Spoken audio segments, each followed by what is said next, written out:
Alhamdulillahi Rabbil Alamin. Wassalatu wassalam ala Rasulillah. Ashhadu an la ilaha illallah wa ashhadu anna Muhammad Rasulullah sallallahu alaihi wasallam. Assalamualaikum warahmatullahi ta'ala wabarakatuhu. Waalaikumsalam warahmatullahi wabarakatuh. So, alhamdulillah, ito ang kauna-unahang lesson natin about balaga. Nawa ay gabayan tayo ng Allah subhanahu wa ta'ala at gawin niyang maging magaan sa atin ang pag-aaral na ito at gawin niya itong maging kapaki-pakinabang sa atin. Amin. Bakit kailangan nating pag-aralan ang balaga?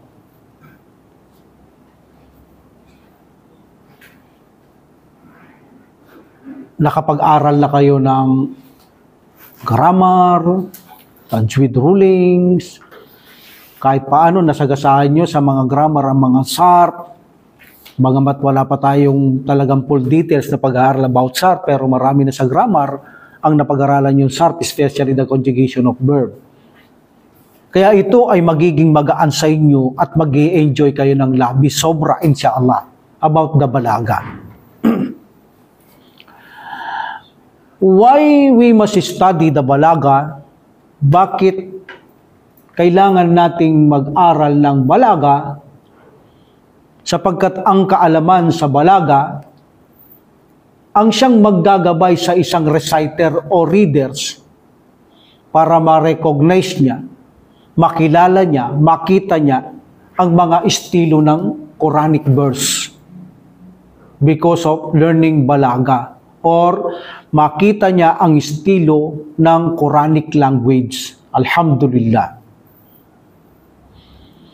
Para din makita niya, ma-identify natin ang the different ways ng mensahe ng Quran na kung saan makikilala mo ang lengguwahe ng Quran mula sa estilo nito na kung saan ay ito ay hindi Arabic poetry na tulad ng sinasabi ng mga Quraysh noon ay ang Quran ay salitang Makata lamang. Because of balaga, makikita mo na hindi makakayanang gawing salita na bilang Makata ang Quran. By understanding the balaga, magagalugad ng isang Muslim at mamamangha siya sa sekreto ng mga mensahe ng Quran at kagandahan nito because of learning balaga. Also, the learning balaga, pagagandahin ang salita. Kapag ikaw ay nagsasalita, pagagandahin nito dahil sa nag-aral ka ng balaga, pagagandahin nito by the will of Allah subhanahu wa ta'ala ang pagsasalita ng isang Muslim. Gagawin niyang malinaw, malinis, maganda, mahusay ang salita ng isang estudyanteng Muslim na nag-aaral dito. Mare-recognize ninyo ang the beauty of the speech. But actually, every lecture about balaga, hindi nila sinisimulan exactly sa balaga ang pag-aaral dito. Sapagkat bago tayo directly pumunta sa balaga, ang kahulugan nito at ipaliwanag natin what is balaga, anong source natin, anong ebidensya natin sa about the balaga, sa Quran, dadakuhan muna natin sa araw na ito ang pasaha, al-fasahatu. Al-fasahatu. So meaning, fil fasahati wal balagati, unahin natin yung fasaha before the balaga. But before na umpisan natin ang pasaha, mag-introduction tayo. Unahin natin ipaliwanag ang introduction.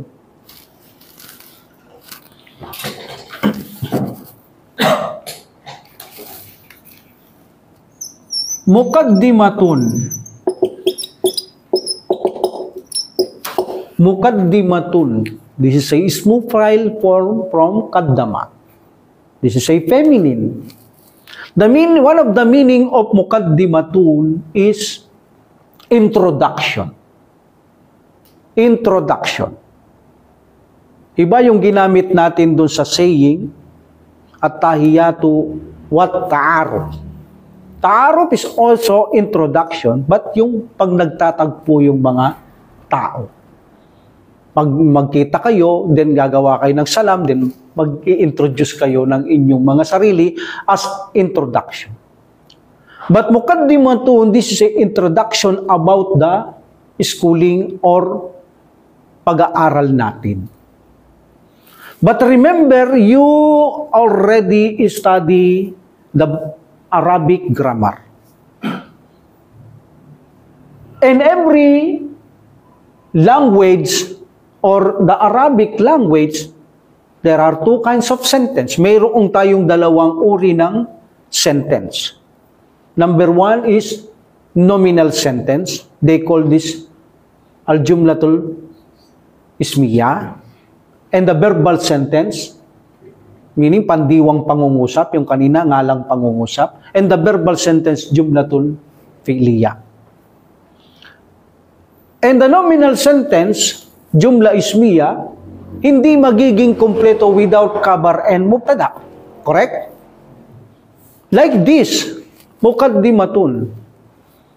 Meaning kung ito ay mukaddimatun, this is an incomplete sentence. Because mukaddimatun is introduction. Pasimula. Di ba? Kompleto ba yon? Hindi. Di ba? Hindi siya kompleto. So that's why this mukaddimatun, this is a kabarun. Okay? Fahiya kabarun, siya ay kabar ng lil mubtada'il mahduf. Fahiya kabarun li muhtada'i mahduf. Kabar siya ng mubtada na nakadrop. Meaning, in other words, what's the mean? I. In other words, the meaning of I in other words. Hadihi mukaddimatun. Mukaddimatun. So meaning mukaddimatun, I, in other words, hadihi mukaddimatun. This is a introduction. Ito ay isang pasimula.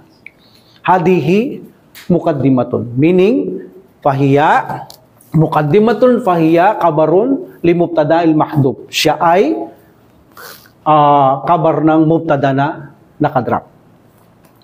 Walada nakaraha, mukaddimatun, walada nakaraha, ginawa natin itong indefinite.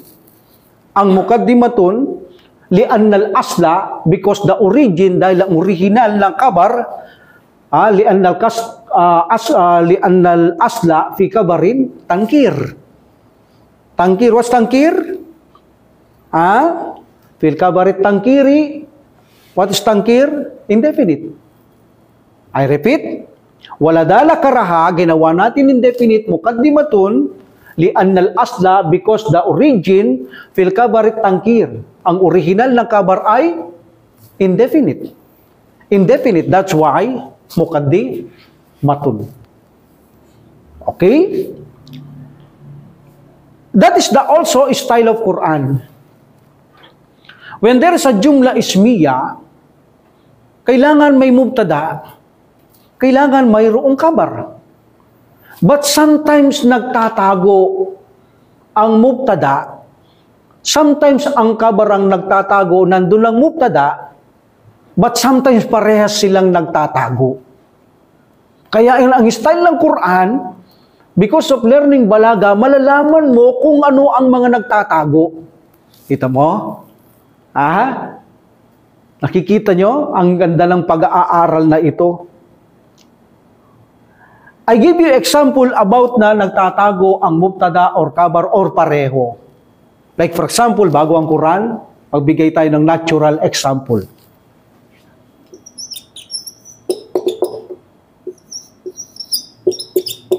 Kayfa haluka? What's the meaning?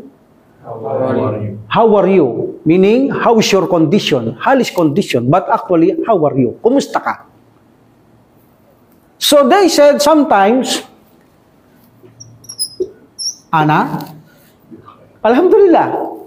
Ana, wal, hamdu, lillah. What's the meaning? Ana, ako, Alhamdulillah. Anong nawala? Ha? The khabar. Because ana, hindi kumpleto ito. Ako? Kumpleto ba?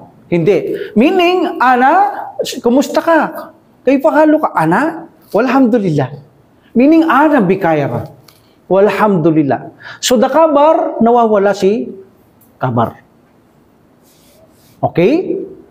But sometimes, sasabihin lamang nila, bikayrin, alhamdulillah. Meaning, nawawala naman yung mubtada, yung ana. Correct? Kumusta ka, kay palo ka? Bikayrin, walhamdulillah. Only bikayrin. Harjarib si majrur, si bujumla, fi makallirapin. Kabarun, where's the mubtada? Nakadrop, mahdub, ana bikayr. Meaning, kanina, ana, nakadrop yung kabar. Harjarib si majrur, bikayrin. Now, bikayrin, nakadrop yung mubtada, ana. But sometimes they only say, walhamdulillah, or alhamdulillah. Meaning, nakadrop yung what? Mubtada and kabar. Kita nyo? That's why in in the beginning or introduction, the muqaddimatun, this is a kabar. Paano ko nalaman kabar? Because this is a sentence, jumla ismiya, kabar siya, wala yung mubtada, kailangan magkaroon ng mubtada. Pero bakit hadihi? Because this is a feminine. Now I give you in Quran. Kita nyo aga kong nagbigay ng Quran Okay? Wala kada ja'at. Wala kada ja'at rusuluna.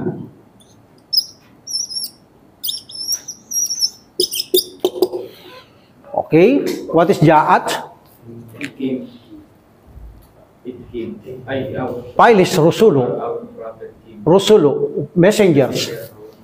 Messengers. Bakit ko ginawang ja'at, feminine? Ang messenger ba? Pwede ba sa malaika? Pwede ba sa tao? Hindi ba tao ito? Hindi ba malaika to? Pwede, hindi. Pwede, di ba? So, kung bakit ito tinrating ng Quran? Kita nyo, Quran, feminine, because this is a group. Meaning, group, jam'atun. Group. Okay? So, meaning, a group of angels. The translating, a group of angels came. Galing a group of angels came. So, Ibrahim.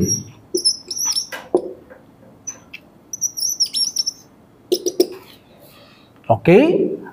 Walaqad ja'at rusuluna Ibrahim bil bushra.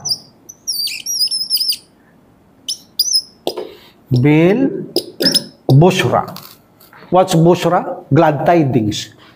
Okay? Kalu salama.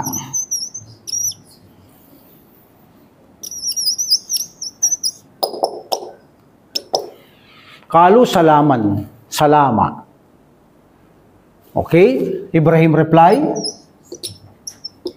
Kala salamun.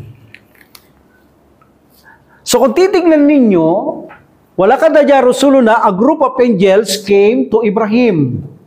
Bil busra, with the glad tidings. And they said, meaning the angels ang rusul dito, the messengers. Okay? They said, salama. And Ibrahim replied, salamu. Salamun, salama, salama, salamun.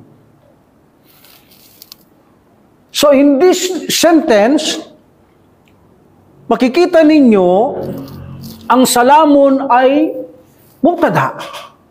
So meaning, kung ito'y mubtada, where's the khabar? Di ba? Now, gusto kong i-explain muna sa inyo bago ko ipakita ang kabar nito. Bakit kaya, anong kaibahan na ginamit ng mga anghel ang salama, samantalang si Ibrahim ay nagsabi naman ng salamun? Kita niyo yung balaga? Kita niyo? So meaning, I will explain to you, salaman. So the angel, they said salaman. This is a mafulun mutlak, masdar. And we know the mafulun mutlak, ito'y masdar from the verb. Okay? We know the roots na ginamit nila dito because marami sila, nusallimu, from sallama, yusallimu. Form 2. We know the masdar of form 2 is taslimun. But bakit salaman? Yes. Ang masdar ay mapulun mutlak. Nanggagaling siya sa verb. But kapag ito'y mapulun mutlak kahit na ibang form ng verb, maaaring lumitaw ang masdar kahit hindi ito ang original ng masdar ng sallama, yusallimu, meaning taslimun. Pero kahit na hindi original masdar ng sallama yusallimu, walang problema ang mafulun mutlak. Remember, kapag may mafulun mutlak, masdar, mayroong verb na nakatago. See? Ang dami sa Quran na mafulun mutlak. When there's a mafulun mutlak, pakatandaan ninyo, may verb na nakatago. At yun ay akma. Akma sa verb kung ano yung masdar, but kahit na ano, tumamang form sa verb na ito, form 1, form 2, form 3, no problem. Kahit na hindi sila, ang masdar niya hindi original tulad ng sallama, yusallimu taslimun, but hindi taslimun nakalagay, no problem. Okay? But galing din dyan ang roots na ang salitang yaan. So remember, kapag mayroong mafulun mutlak na ito'y nagiging masdar, may verb na nakatago. Okay? Anong nakatago dito? Nusallimu. Meaning, ito'y nakatago. Wala kadadya at Rasuluna Ibrahim bil busra, nusallimu salama. Meaning, nusallimu salama. What is nusallimu? Sallama yusallimu? Nagbibigay kami sa iyo ng pagbati ng kapayapaan, and then the job of mapulot mutlak is to emphasize kapayapaan.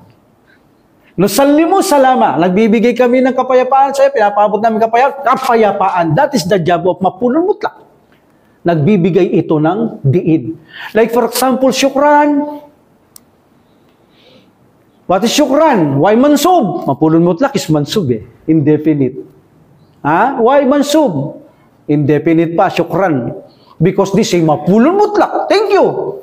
What is the verb? Anong nakatago? May mapulot mutlak. Ana ashkuruka. Ashkuru. From syakara, yashkuru. Ana ashkuru ka. Syukran. Meaning, nakatago yung ashkuru. From syakara, yashkuru, ashkuru. Ana ashkuru ka. Syukran. Thank you. Meaning, I thank you, thank you. So, may nakatago. In learning balaga, nalalaman nyo yung mga nagtatagong salita. Because, hindi magiging kumpleto ang mubtada kabar, ang jumla ismiya kung walang mubtada kabar. Also, in this situation, kung mayroon mapulun mutlak, hindi maaring walang verb. So, meaning, this salama, nanggaling siya sa jumla fi'liya. Nanggaling siya sa jumla fi'liya, wala kadadya at Rasuluna Ibrahim nusallima wabil busra nusallima salama. Okay, pinabot namin sa iyo kapayapaan? Kapayapaan. And remember the verb. This is have a temporary action. Meron siyang temporary action at nagtatapos. Meaning dito, ang action ay pinabot namin sa iyo kapayapaan, and then end. Siya'y pumunta ng palengke. May action, temporary, then matatapos din. That is the job of the verb. May action but temporary, pero nag-e-ending. Okay? Now, what about the salamun? He said, Ibrahim, salamun.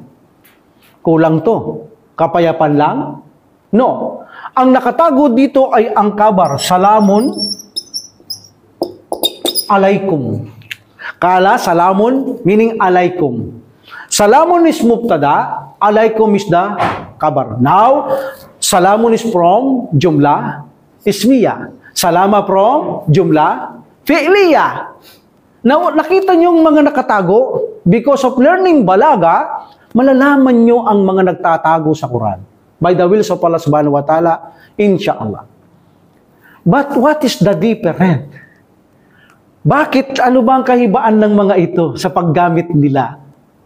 Hindi ba sa Suratul Nisa, ipinagutos ng Allah subhanahu wa ta'ala na kapag kayo'y binati ng kapayapaan, ibalik niyong mainam?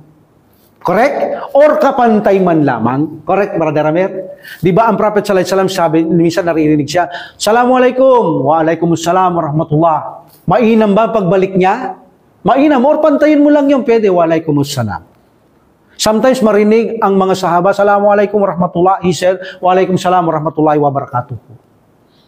Then isa nagsabi, Assalamualaikum wa rahmatullahi wa barakatuh.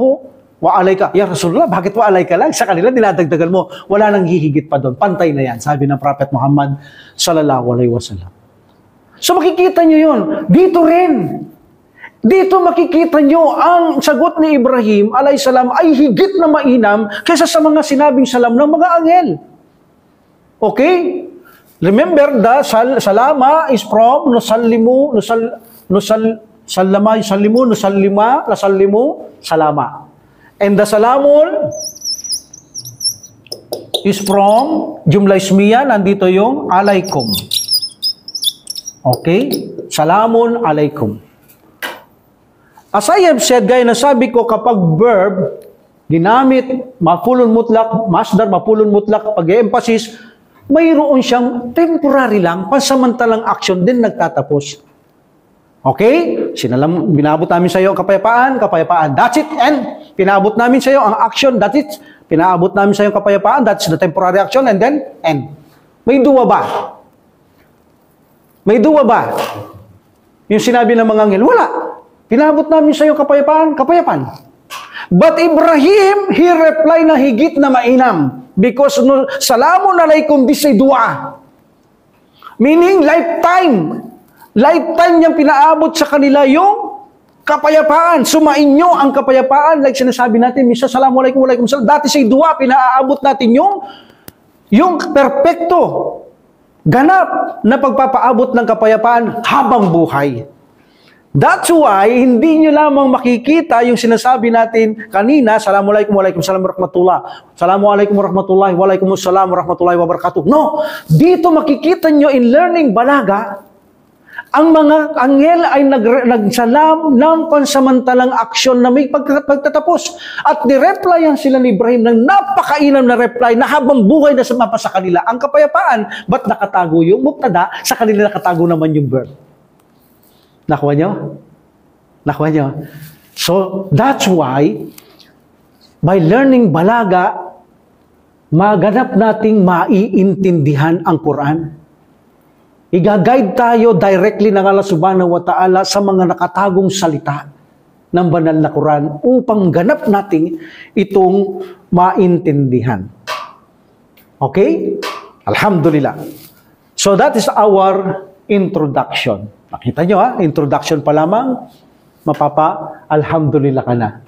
Okay, now, gaya na sabi natin, unahin muna natin ang al-fasahatu bago ang al-balaga. Ayan, sabi ko, lahat ng nagtuturo bago sila dumirekta sa al-balaga, what is the meaning of this, the evidence from this, pumupunta muna sila sa al-fasahatu. Okay? Meaning the al-fasahatu, the eloquence, this is a summary, pinakabuod, and the al-balaga is rhetoric. Paliliwanag natin yan, ang balaga, pagdating natin dito, insyaAllah. But, al-fasaha, remember, ito ay,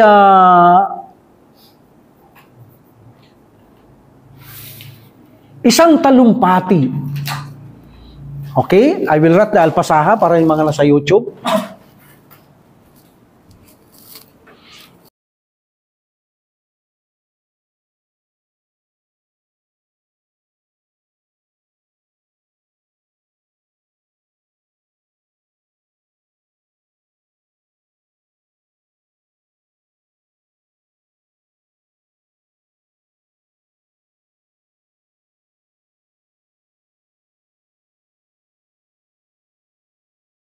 Okay, so buburay na natin to. Si mga brother, nagbibideo yung iba para makapag-art sa bahay. Kayo naman, kukunin nyo na lang. Tapos sulat nyo sa bahay. Kasi bakit? Naka-YouTube to. Pagka tayo ay nagsulat na dito, masisira yung maraming oras natin. That's why, iliwat nyo na lang sa bahay. Ngayon, may babalikan naman kayong YouTube eh. Kapag hindi nyo na may YouTube naman to. Ha? Okay, so walang kawala pa rin to. Now, dumako tayo sa Al-Fasaha before the Balaga.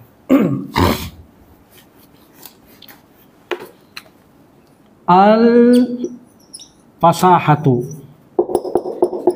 Definite naman, no? Okay. Al-Fasahatu. Ang Al-Fasahatu, mamaya ko bigay ko muna ito before the linguistic and the terminology. Ang Al-Fasaha, ito ay isang talumpati. Okay, isang talumpati na may kaayusan, kahusayan sa pagsasalita.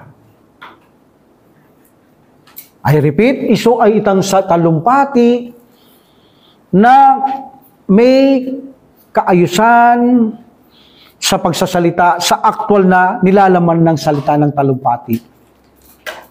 Samantalang ang balaga, tumatalakay sa kung paano ihahatid ng isang tao ang isang maliwanag na paksa sa iba.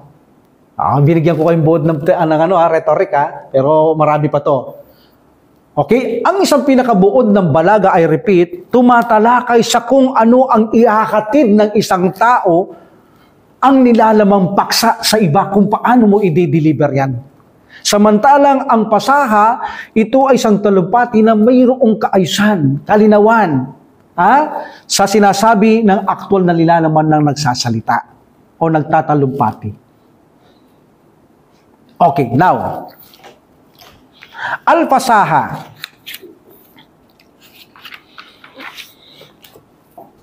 Al-Fasaha fil lugati in linguistic, okay, fil lugati in linguistic, tumbiul anil ibanat. Tumbiul anil ibana. Wadduhuri wal jawdati. I repeat, al-fasahatu fil lugati in linguistic, tumbiu anil ibana. Ibanati meaning, ibanati waddukuri wal jawdati. In linguistic meaning, okay, in linguistic perspective language, ito ay nagpapakita na ang pasaha ay malinaw. Meaning, malinaw. Okay, maliwanag. Maliwanag sa anyo, malinaw sa anyo, may kalidad ang anyo. Okay? Maliwanag. That is a linguistic, maliwanag. Okay? Tulad ng sala. What is the linguistic meaning of sala? Let's say dua. Dua. What about the sakat? Sakat? That's a purity. Okay? Purity. Pagpapadali siya, purification. That is the linguistic meaning of sala. Sala is dua. Sakat is purification or purity. That is also fasaha. Fasaha means maliwanag. Malinaw. Kalidad. Okay? Saan? Malinaw, maliwanag, kalidad sa kanyang salita. Sa kanyang salita. That is a pasaha. That is a pasaha. Pasaha, para maging pasih, ang isang tao na nagsasalita, para matawag siyang pasih, kinakailangan ang kanyang sinasabi ay umaayon, tumutugma sa batas ng grammar. Sa batas ng SARP. Yan ha, kita mo, kaya kung di ka grammar yan, SARP, paano ka? Kailangan umaayon, tumutugma sa batas ng grammar at SARP, hindi sisirain.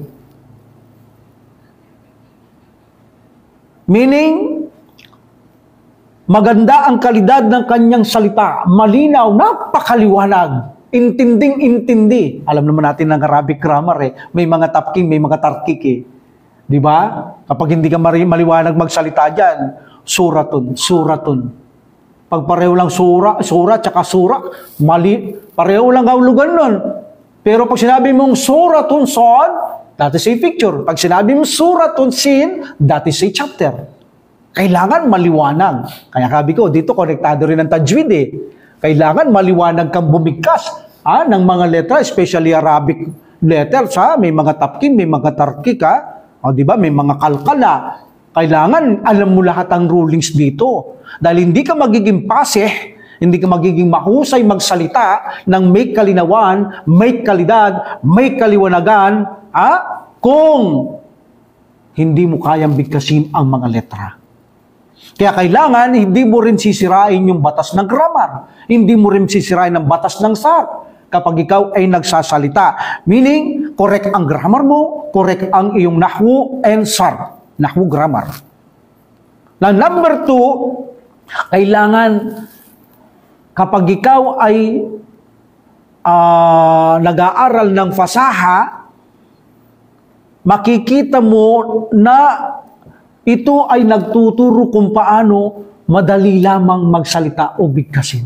Kaya ang Quran, nakikita nyo, kapag iminimorya nyo ang Quran, hindi nyo naiintindihan. Marami naman sa atin lang hindi naman naiintindihan ng Quran kapag minimorya, di ba? Kahit na Suratul Fatiha, hindi nila alam. Pero pag ito'y ni-recite dire-diretso, di ba? Nakita yung sikreto ng Quran, dire-diretso Tinuturuan ka paano maging magaan ang mga ginawang salita ng Allah Subhanahu wa Ta'ala. Can you imagine, hindi mo naiintindihan ang iyong sinasabi bago ka Muslim, pinag-aralan Suratul Fatiha, pero magtataka kayo, parang ang bilis mong isabihin yung Suratul Fatiha makalipas siguro ilang buwan, ang bilis mo na sabihin yun Because yung arrangement ng salita ng Allah Subhanahu wa Ta'ala, napakahusay. Tuturuan ka ngayon ikaw na Muslim kung paano magsalita ng mahusay, maliwanag at magaan para ikaw ay maging paseh. Maging eloquent ka sa iyong pananalita. Okay? Like for example, meron tayong sample dyan, nilipat nyo yung page nyo. Pag hindi ako nagsusulat sa pisara, lilitaw sa gilid ko to. Yung box na yan. Pero pag nagsulat ako, walang papel, siyempre, walang box na kalitaw. Ito, lilitaw to pag di ako tumatayo. Example, pasuhar rajulu. Pasuhar rajulu. Meaning, the man spoke fluently. The man spoke fluently. What's the meaning of fasaha? Here, pasuha. Spoke fluently. Eloquently. The man spoke fluently, mahusay, or eloquent. So, meaning of the pasaha, kapag ikaw ay nagsasalita, gaya ng sabi natin, ito ay salita na kung saan galing mismo sa ating mga sarili. Galing sa ating sarili, mga letra, halimbawa, ay binibigkas natin itong napaka-fluent, napakahusay. That's why makikita niyo mga mga reciter ng Quran, ang gagaling nilang bumigkas, di ba? Napakagandang pakinggan. Yun ang gusto ng Allah Subhanahu wa Ta'ala. Kapag ikaw ay bumigkas ng Arabic at ikaw ay fluent, ikaw ay pasi, makikita mo at mararamdaman mo ang iyong maririnig sa kapatid mong yan, napakaganda. Ganun ang Quran. Hindi kayang pantayan ang salita ng Allah Subhanahu wa Ta'ala sa kagandahan. Hindi mo pwedeng gawin itong mga makata lamang sa kahusayan ng arrangement. Kaya marami ang Quraysh, di ba, umadmit sila kalaban ng Propeta sallallahu alaihi wasallam na ang Quran ay hindi kayang salatain ng tao at jin. Hindi siya makata. Kahit na ang mga kaaway niya, si Khalid ibn Walid, sila Al-Mughira, inaamin nila yan na ang salitang Quran ay hindi magagawa ng tao. Kasi yung mga arrangement niya napakahusay Tapos yung sinasabi, hindi kayang likayin ng tao yung mga arrangement na sinasabi sa Quran. At yung mga bagay na hindi nakikita, alas-bantal nakakalam. That's why, admit nila ang Quran napakagaling, napakahusay. Ha? So meaning, the pasaha is to speak fluent, malinaw, nagsasalita kang malinaw, mahusay, kaligdad ang iyong salita. Another example, yukalu, ito sinasabi, apsaha. Apsaha naman. From pasaha. Pasaha tayo. Apsaha. Apsaha sabiyu fil mantikihi. Absah sabiyu fi mantakihi.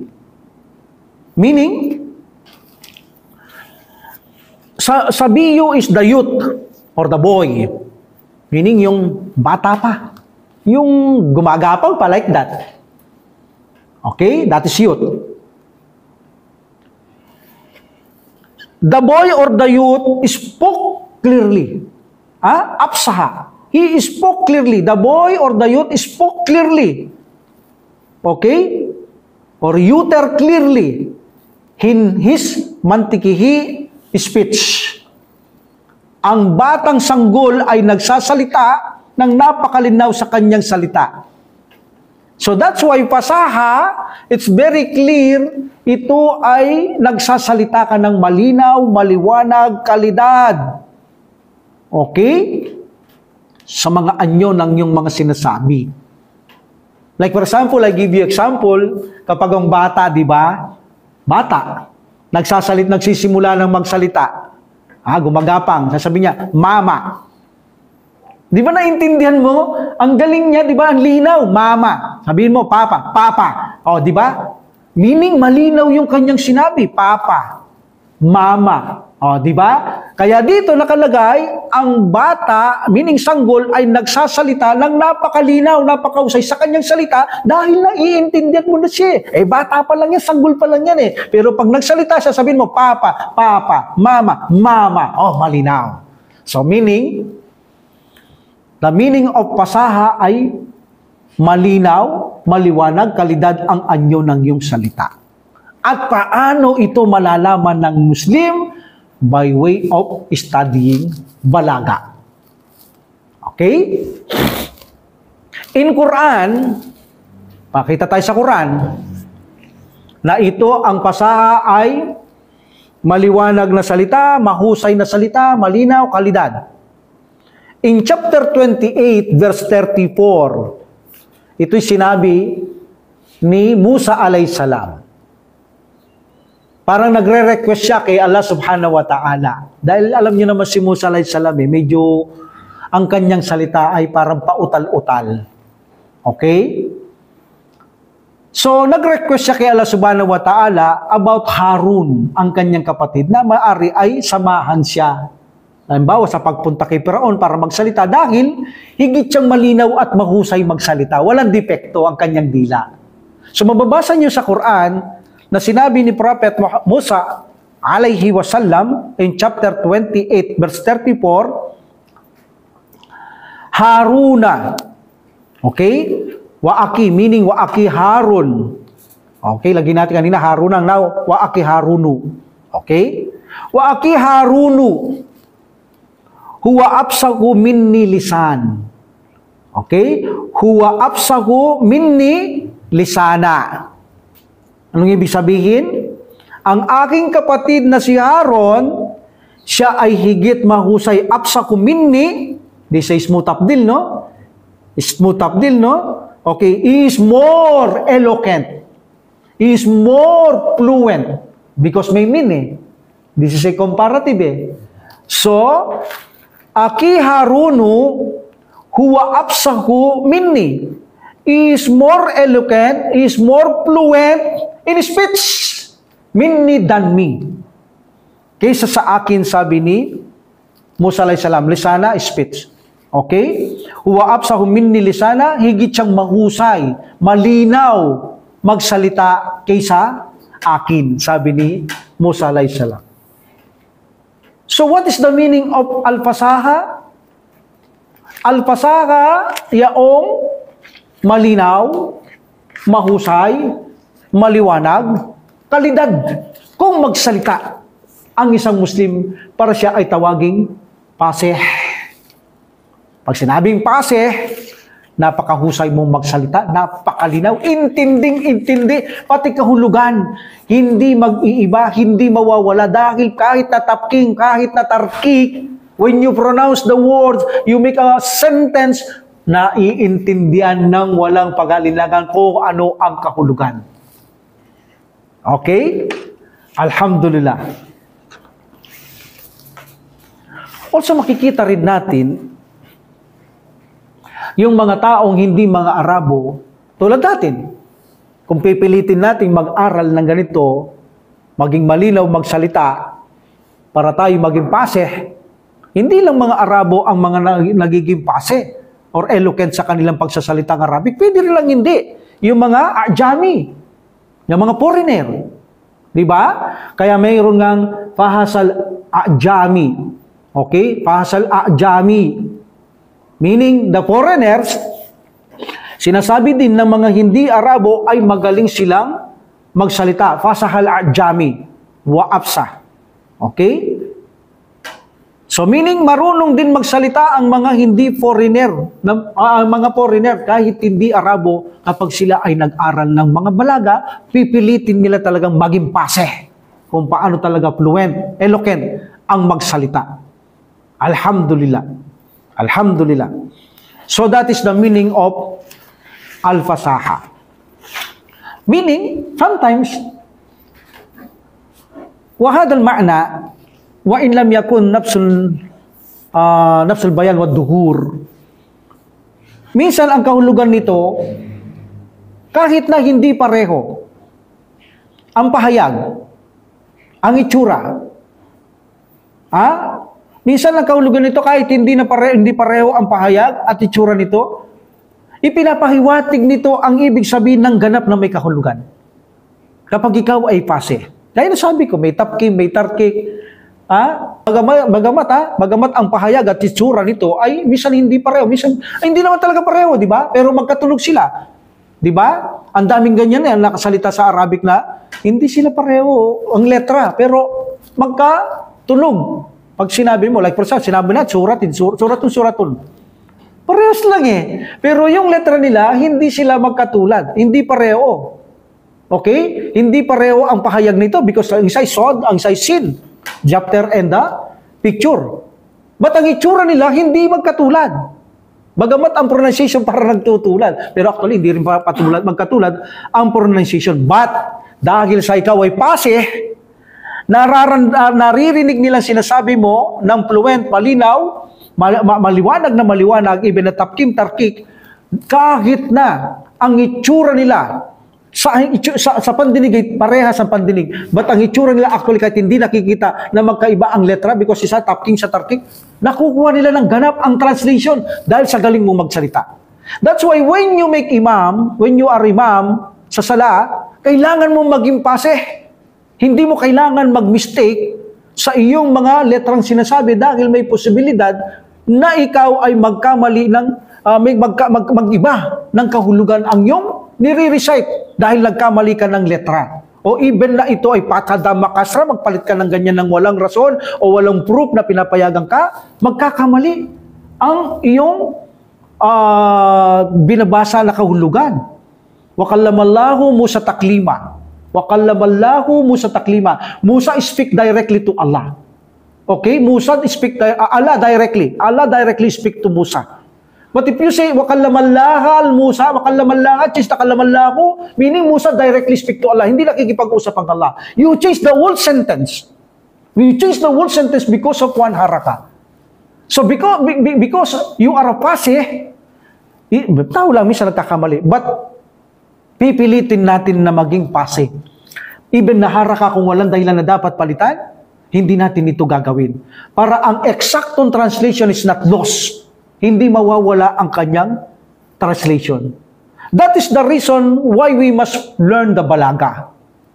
But before we learn exactly the balaga, yung paano ka na nagkakatid ng mga talumpati sa iba, paano mo i-deliver to, pag-aralan muna natin, mag-aral kung paano tayo magtalumpati sa ating mga sarili. Okay? Alhamdulillah. So now we will go to the terminology. The meaning terminology of al-fasaha. Kanina, linguistic. Okay? Huwag kayo lilipat. Nandyan lang yan, naka-English lang. Pero ito yung kanya. Terminology. Waalaikumsalam. Al-fasahatu wataka'u fil istilah. It fall in terminology. Ito'y naguhulog din sa kahulugang terminolohiya. Ang salitang pasa kanina, linguistic yon. Ngayon, terminology. Al-fasahatu wataka'u fil istilah. Ang al-fasaha, meaning the eloquence, the fluent, sa pagsasalita, okay? Ito ay nakukulog din sa kahulugang terminolohiya. Wasfan and describe. At inilalarawan nito, okay? Wasfan lil kalima. Okay, inilalarawan sa terminology ang salita sa salitang mga letra. Lil kalima. Number 2, wakalam. Mismo yung nagsasalita. Yung kalam yung salita. I repeat, lil kalimati, waspan lil kalima, inilalarawan nito ang salita. Okay, salita. Meaning yung mga words mo. Number 2, wal kalima or wal kalamu. Wal kalam. Meaning yung mismong salita kanina, words. Yung mismong salita. And number 3, al-mutakallim. Okay? Meaning yung mismong nagsasalita.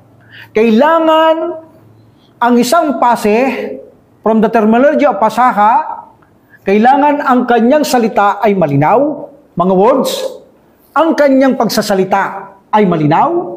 Ang paano niya i-apply sa kanyang sarili ang pagsasalita ay malinaw din.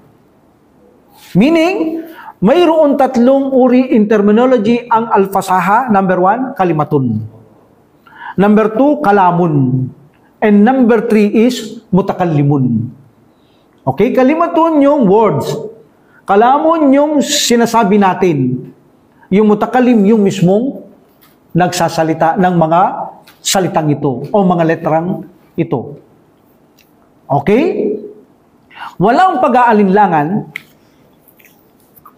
Ang pagsasalita na mahinusay, eloquent, fluent, al-fasaha, to become a pasi, ay maliwanag dapat ang bawat letra. Either tafkhim, either tarkik, and the place of makraj. The place of the letter, kung saan nang gagaling artikulasyon para maging malinaw ang pagbigkas sa Arabic letter, kailangan alam natin ang makraj ng bawat letra. Meaning, the exact location ng bawat letra. So when you study the ruling of Tajweed, may mga pwesto ang mga letter. Ipaalam sa inyo, may sa lalamunan, mayroon sa taas ng ngalangala, mayroon sa labi, mayroon sa dila, mayroon lumalabas na gunna from inside ng ating katawan, lalabas ng ilong. Ituturo nila what is tafkhim, what is tarkik, ano yung mga letrang may kalkala. So ituturo nila ito. Kailangan walang doubt. Lahat ng ito ay malinaw na kapag binibigkas ng isang Muslim, especially when he recite Quran, ikaw ay magiging pase, magaling, malinaw, kalidad, mahusay kang magsalita. Ha? Okay. Kailangan maliwanag ang letra. Okay? Na sinasabi. So nangangahulugan na kapag maliwanag ang letra, ang kalam, ito ay nagbibigay ka ng mga salita na may kasamang maliliwanag na letra at tulad to, sasalita ko. Kaya lang, Tagalog ito, hindi makikita yung tapking dito, tarkik dito, ang makarats ng pesto ng letrang ito, hindi. Sa Arabic, makikita mo yan. Alam mo yan, kung magmi-mistake siya o hindi. So, ang mga letrang sinasabi ko at nagsasalita ako, yan ang kalam, kailangan malinaw na malinaw. Naiintindihan nyo ng ganap. At ako yung mutakalim, yung mismong nagsasalita. So meaning, ito ay nauugnay sa sining at larangan ng kahusayan ng pagbigkas. From kalima to kalam, up to mutakalim. Ang mag-aaral, halimbawa kayo, ay makikinabang dito, tandaan nyo. Ang salita, the words, at pagsasalita, at nagsasalita, okay, kalimatun, kalamun, and the mutakalim, ay nagiging magkaiba ito sa anyo. Remember, magkaiba ito sa paraang angkop para sa pagtukoy. Hindi magkakatulad ito. Okay? At ang pagpapaliwanag sa mga ito ay magkaiba. Okay? Sa makatwid, dakuhan natin ang alpasaha na mayroon itong tatlong uri. What is number 1? Nakalagay dito, yung may nakabilog. Kalimatun, meaning pasahatul kalimati. Pasahatul kalimati, meaning maliwanag, clear na clear, crystal clear, malinaw, mahusay, kalidad ang kanyang mga words, letra. That is a pasahatul kalimati. Number 2, pasahatul kalam, pasahatul kalami. Okay? Ito Pag sinabi ko bang kolam at saka kalam parehas, what is kolam? Kalam. Kalamun. Pen. What is kalamun? Kam. Kap. Kalamun. Yung nagsasalita. Yung sinasabi mo. Okay? Okay. So, pasahatul kalam, not kolam. Kalam, inaayos mo ang salita mo. Meaning, malinaw kang magsalita. Inaayos mo ang salita mo because yung mga letra mo, inaayos mo, nagiging maayos ang iyong salita. Nakakabuo ka ngayon ng maayos na wika na naiintindihan ng nakikinig. Kahit mga tapkim-tarkik, kahit na mga pwesto ng mga letra, alam na naririnig niya, natutuwa siya. Intinding-intindi niya. Bakit? Sapagkat ikaw ay bumubuo ng salitang napakalinaw at napakaliwanag from the letter. And then, sinasabi mo, idinideliver mo ang salitang ito ay pasahatul kalam. And number 3, pasahatul mutakalim. Meaning, yung nagsasalita mismo ay tatawaging napakahusay ng tagapagsalitang yan.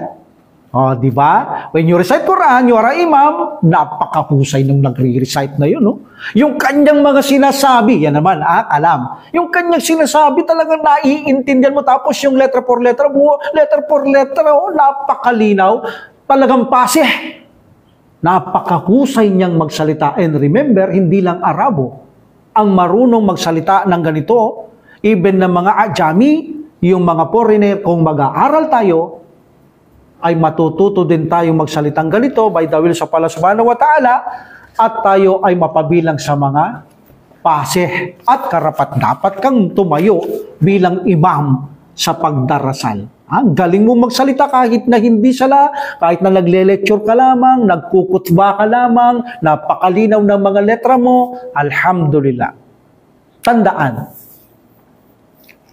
ang salita, talumpati, at nagsasalita, kalimatun, kalamun, at mutakalim, ay walang dapat itong labagin. Wala itong dapat labagin, okay, sa mga ito ayon sa kanilang alituntuning batas. Meaning may kanya-kanya silang batas na hindi dapat itong lalabagin ng mga ito. Okay? Ang mga ito ay malaya sa mga hindi pagkakasundo. Anuman ang nilabag sa mga ito ay hindi ka-ekspertong magsalita. Hindi ka tatawaging mahusay na magsalita, hindi ka paseh, lalo na sa Quran at Hadith, hindi ka marunong magsalita, you are not fasih. You are not qualified to become a imam sa sala. Sapagkat mag-iiba-iba ang bigkas ng letra, mag-iiba-iba ang kahulugan, sa ganito ay hindi ito akma. Now, unahin natin ang fasahatul kalima. Na number 1, yung mismong mga salita. Nasa baba pa rin kayo, kalimatun, yung below. Okay? Sulat natin.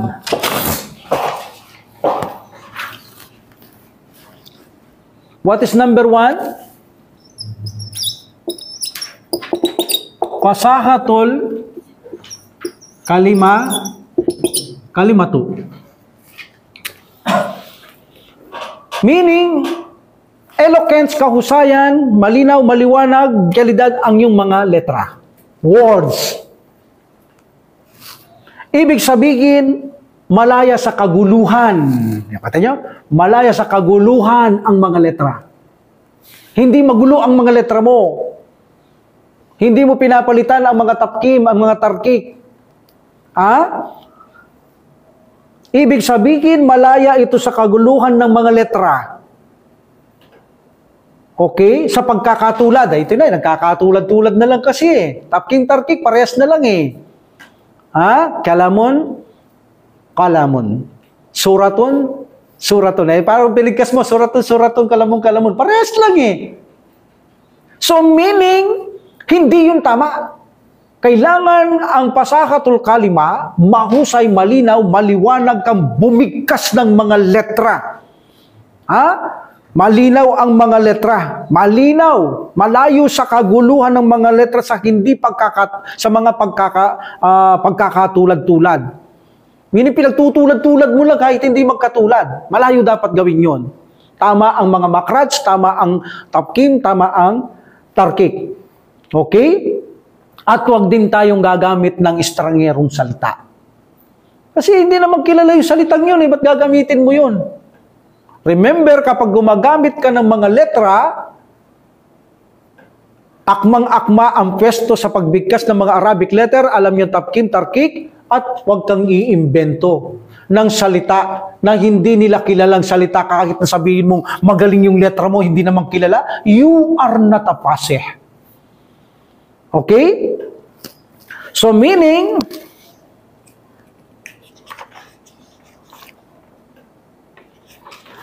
al-fasahatul kalimah, okay, al-fasahatul kalimah, salamatuhuma. Salamatuha. Hindi ko na kailangan isulat to, makita nyo naman sa ano to eh. Okay, gusto yung sulat ko? Okay, sulat natin.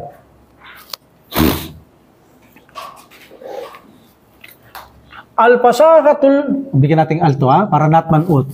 Okay?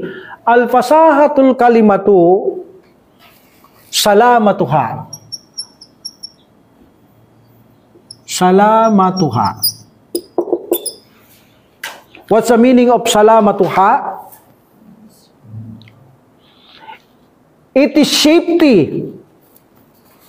It is safety. Salamatuha. It is safety. Ito'y ligtas.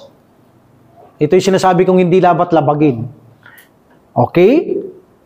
Min tanafarul huruf. Nasaan tayo? Al-kalimatul, al-fasahatul kalimatu. Okay? So, salamatuha, it is safety from, okay? Al-fasahatul kalimatu, salamatuha min.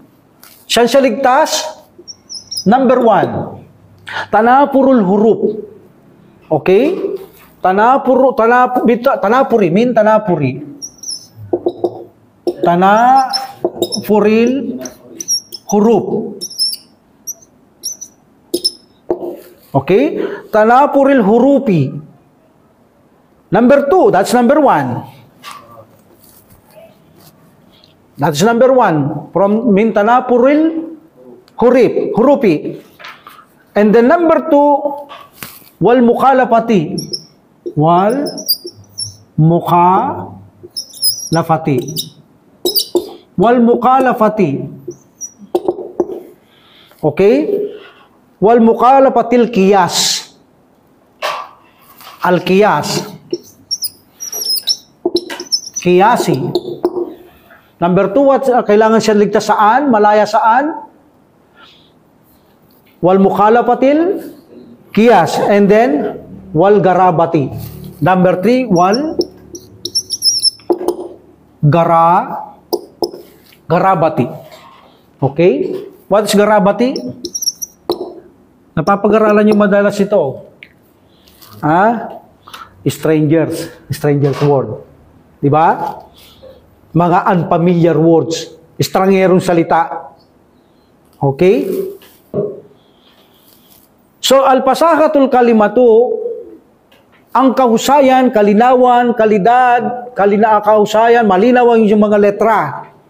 Kinakailangan ay malaya kang gumawa ng tanapurul huruf. Hindi ka gagawa ng tanapurul huruf. Number 2, hindi ka gagawa ng mukhalafatul qiyas.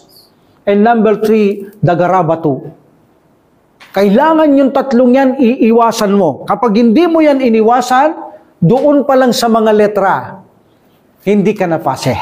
Hindi ka na qualified to become a fasih. Okay? Tanapurul huruf. Meaning, wasfun fil kalimati yujibu tiklaha alal lisani wa usarinutki biha. Ang tanapurul huruf, ito sulat ko. Sulat natin. That's number 1. Punta tayo sa number 1. Tanapurul huruf na hindi dapat gawin ito ng isang bumibigkas ng letra. Okay? Number 1, tanapurul huruf. Tanapurul huruf.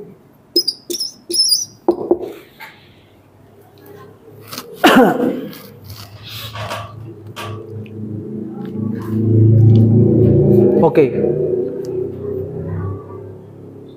The meaning of tanapurul huruf, disorder of the letters.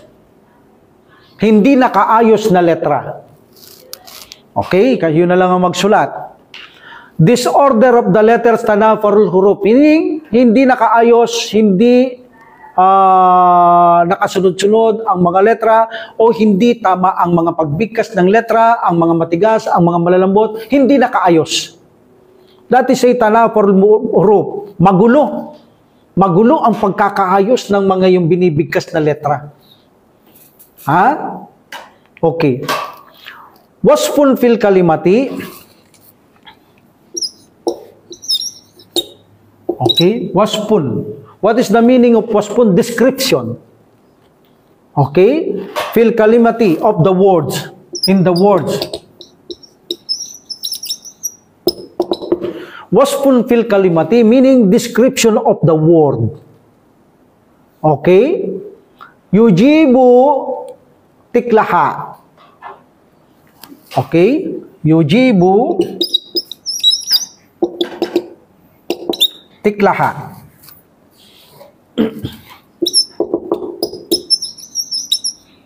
Tiklaha. Meaning, wasfun fil kalimati, the tanapurul huruf, ito isang paglarawan ng isang salita. Yujibu tiklaha, that make it heavy alal lisan. Mabigat at difficult bigkasin sa dila. Alal lisan. Alal lisan. Okay? Alal lisani. So I repeat, tanapurul huruf, wala sa maayos na pagkaka-order. Ang pagsasalita mo, magulo ang iyong pagsasalita, especially the pronunciation, may matigas, may balabaliktad na, napakagulo, may malambot, nagkakabaliktaran yung matigas, malambot mo, nagkakagulo na, at yung mga arrangement ng mga letra mo, hindi ito tumatama. So in this situation,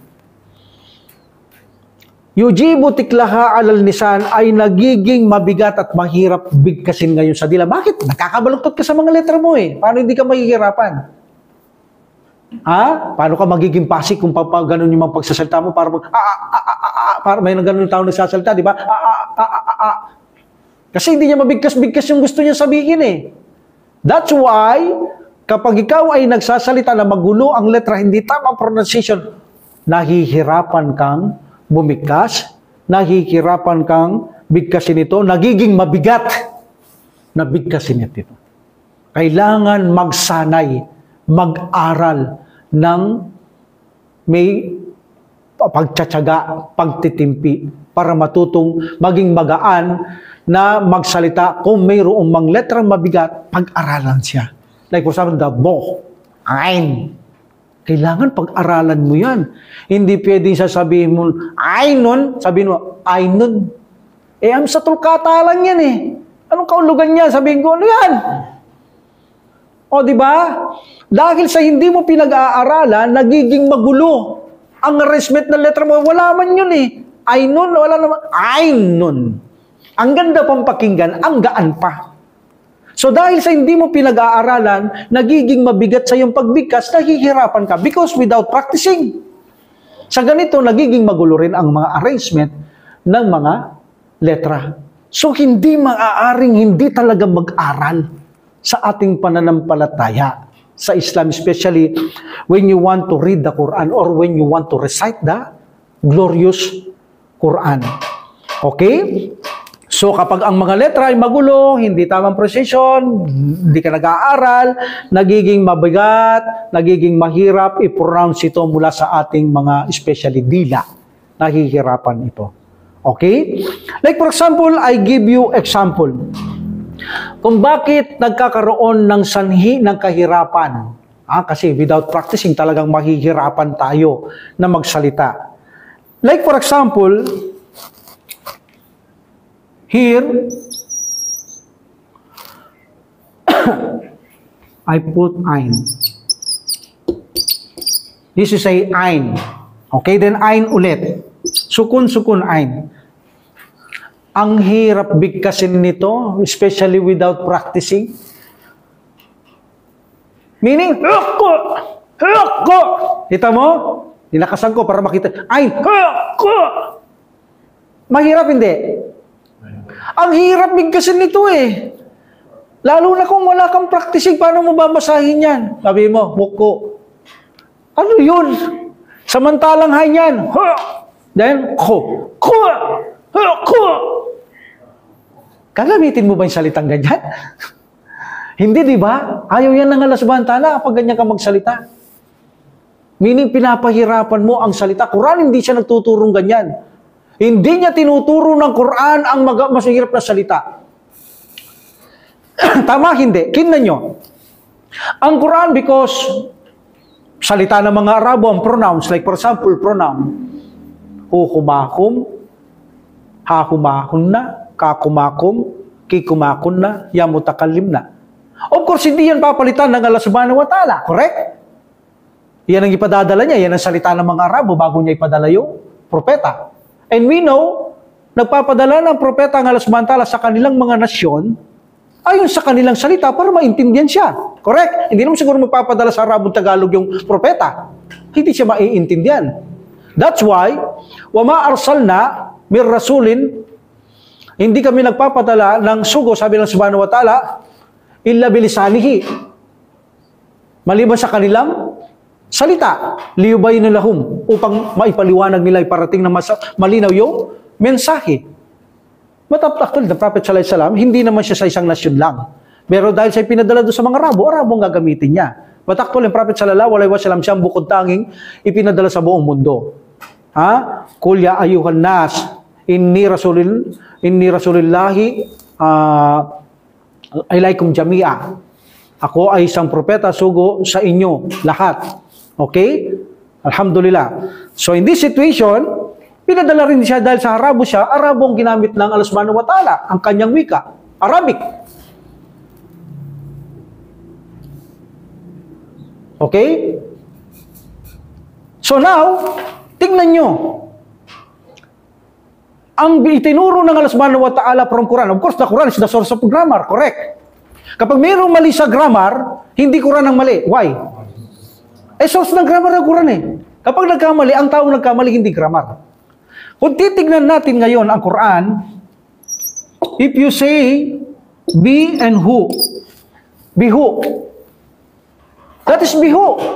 But dahil ayaw ng Allah subhanahu wa ta'ala yung pangit pakinggan, mahirap bigkasin, tinuruan niya ang Arabo kung paano bigkasin ito, but actually they say bihu. The translate is same. Yan, sabi ko kanina, hindi ka pwede magpalit ng araka nang wala kang ebidensya. But if you have a evidence, no problem. Allah subhanahu wa ta'ala will accept it. Now, Allah subhanahu wa ta'ala changed the bihu in bihi in Quran. Di ba? Inilagay niya rito, bihi, but they are saved, bihu and bihi. But ang gusto ng Allah subhanahu wa ta'ala, ayaw niyang mahirap. Gusto niya malinis, malinaw ang iyong salita. To become a pasih. Okay? Waratilil Quran na tartila. Meaning, bigkasin ang Quran na maganda, matimyas, matingkad. So if you say, bihu, hindi maganda, mahirap bigkasin. Allah subhanahu wa ta'ala changed bihu into bihi. Why? Because ayaw niya ang salitang mahirap para pabigatan ang iyong dila. In this situation, magiging hindi ka paseh kapag pinabigatan ka ng Allah subhanahu wa ta'ala. Okay?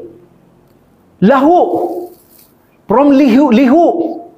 Allah subhanahu wa ta'ala changed dali into lahu. But actually, that is a lihu. Pangit, lihu, tapos bigkasin, nakakalito. Allah subhanahu wa ta'ala changed it into lahu, madali, maganda, malayo kang malito. May mga ka-charger din tayo. Ginagawa ng Allah subhanahu wa ta'ala. Meron din tayong mga nunun wikaya. So, ang lahat ng ito ay permissible para gumanda ang ating mga salita at hindi guluhin ang isang letra. Ang isang salita ng mga letra. Like for example, yung mga ginagamit nating nunun wikaya. Okay, bigyan niyo ako sample. May nunun wikaya verb, siyempre verb. Para hindi, bakit may nunun wikaya? Para hindi sirain ang verb. Hindi niya guguluhin ang verb. Hindi niya guguluhin ang salita dahil pag ginulo mo ito, mawawala sa kaulugan, bibigat ang pagbigkas, makikirapan ang pagbigkas. Okay? Pinalo niya ako. Darabani. He hit me. Darabni. If you say darabi, pangit. Nakasagwang pakinggan. Ang hirap ang bigkasin. Tapos sinira mo pa yung kahulugan ng daraba. Okay. So, darabani. Darabani. Meaning, he hit me. Kasi kapag ito ay ginawa mong daraba, tapos walang nunun wikaya, change ito ka sa darabi.